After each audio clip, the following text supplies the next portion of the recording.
Hey everybody, how you doing? Bill from Mnpctech.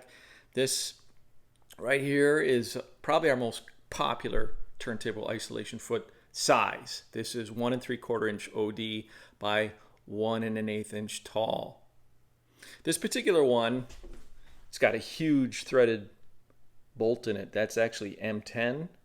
That's for Sansui. I haven't run into any other brand that has that large of a thread, but we can do different types of threads or wood screws too. And we can put a sorbethane isolator on top of this as well. It all depends on what your turntable brand and model is. Now our largest size, this is 2 3/4 inch.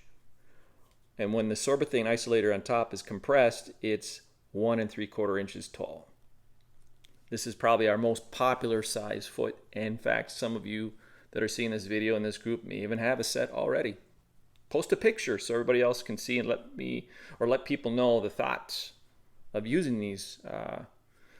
Sold a lot of them and I've made a lot of them and I really appreciate it. These are available with two different types of threaded insert. This right here is M6, which is most popular with Japanese made turntables.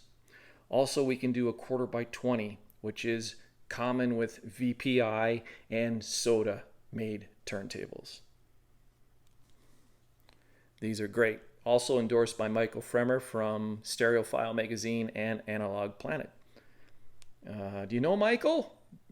Mention Bill from Mnpctech and his isolation feet. He got a set last year and he liked them. So yeah, if these don't work for your particular turntable brand or model, just let me know what you have and I'll see what I can come up with for a solution. I think that's part of the fun, is learning about all the different brands and models of turntables and applications and methods that all these manufacturers have used going back to the 60s. I love this hobby and making these parts. We have a workshop here in Minnesota, family owned, where we make these. So appreciate it.